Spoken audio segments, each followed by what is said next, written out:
सियासी मझधार में फंसी शिवसेना के लिए बीएमसी चुनाव खुशी का मौका लेकर आया है। एमएनएस की मदद से शिवसेना एक बार फिर बीएमसी पर काबिज हो गई है। हालांकि उद्धव ठाकरे का दावा है कि ये कामयाबी शिवसेना को अपने बलबूते मिली है। शेवटी मेजॉरिटी आमच्याकडे आहे म्हटल्यानंतर कोण उपस्थित राहिला आणि अनुपस्थित राहिला प्रश्न मला वाटतं थोडासा बाजूला पडतो। शिवसेना की श्रद्धा जाधव मुंबई की नई मेयर होंगी। शिवसेना की 2 लापता पार्षद भी मंगलवार को सदन में हाजिर हो गयी, लेकिन शिवसेना का पलड़ा भारी हुआ एमएनएस के 6 सांसदों के वोट नहीं डालने से।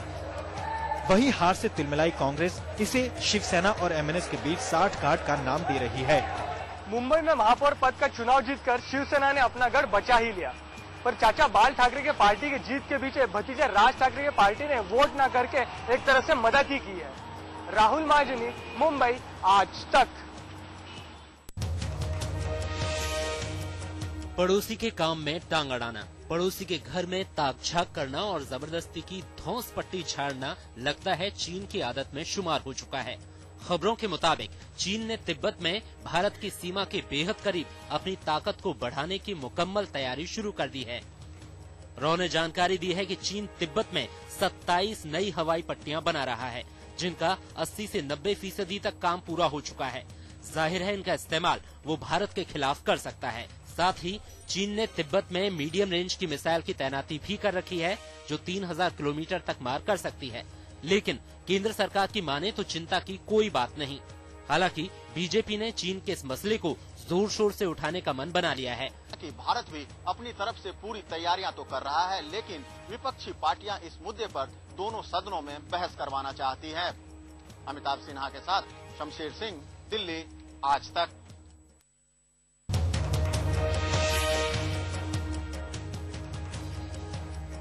देश के परमाणु संयंत्रों पर हमले की फिराक में है आतंकी।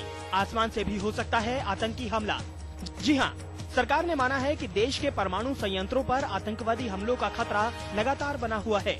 सरकार ने लोकसभा में एक लिखित जवाब में माना कि परमाणु संयंत्र आतंकवादियों के निशाने पर हैं और इसलिए सुरक्षा इंतजाम कड़े कर दिए गए हैं। We take the precautions that are necessary. And it's an ongoing process. Whenever threat perception arises, adequate measures are taken by the establishment. सरकार ने ये भी माना है कि आतंकवादी इन संयंत्रों पर हवाई हमला भी कर सकते हैं, इसलिए केंद्रीय औद्योगिक बल के साथ साथ सुरक्षा के लिए सेना को भी तैनात किया गया है। साफ है कि जरूरत के हिसाब से ऐसी सुरक्षा करने की जरूरत है ताकि कोई आतंकी उसमें सेंध न लगा सके। संदीप सोनवलकर, दिल्ली, आज तक।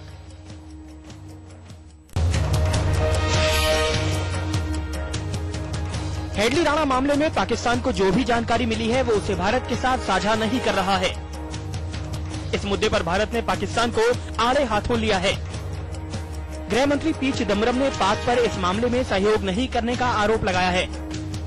We have no information from Pakistan relating to the Headley Rana case. Pakistan has not shared any information with us so far. हालांकि जांच को आगे बढ़ाने के लिए और भारत को सभी जरूरी जानकारी देने के लिए अमेरिकी खुफिया एजेंसी FBI की टीम जल्दी ही भारत आ रही है। There is no team going to America now. On the contrary, an FBI team is visiting India in the next few days. इससे साफ है कि सेना की छवि अब काफी धूमिल हो चुकी है। हो सकता है बहुत जल्दी कुछ अधिकारियों पर गाज भी गिरे। शमशेर सिंह, दिल्ली, आज तक। अमेरिकी राष्ट्रपति बराक ओबामा ने भारत के प्रधानमंत्री मनमोहन सिंह को नए रिश्ते की छांव में फोन कर अमेरिका के लिए समर्थन मांगा है। ओबामा ने मनमोहन सिंह से अफगानिस्तान के पुनर्निर्माण में मदद मांगी है। ओबामा ने प्रधानमंत्री से जलवायु परिवर्तन के मसले पर भी बात की। कोपेनहेगन में होने जा रहे सम्मेलन का जिक्र करते हुए ओबामा ने प्रधानमंत्री से वहां आने की गुजारिश की और इस मसले पर भारत का समर्थन मांगा। साफ है कि ओबामा का ये फोन कॉल भारत और अमेरिका के बीच रिश्तों की मजबूत कड़ी साबित हो सकता है। एक तरफ पर्यावरण की चिंता है, विकसित देशों का दबाव है, तो दूसरी तरफ देश की रफ्तार धीमी पड़ने का खतरा है। इसीलिए कोपेनहेगन में भारत की राह आसान तो बिल्कुल नहीं होगी। राहत की बात है तो सिर्फ इतनी कि इस मामले में भारत और चीन साथ साथ हैं और दोनों मिलकर ये कह सकते हैं कि विकसित देशों को पहले अपने गिरेबान में झांक कर देखना चाहिए कि पर्यावरण को बचाने के लिए उन्होंने क्या किया है। बालकृष्ण, दिल्ली, आज तक।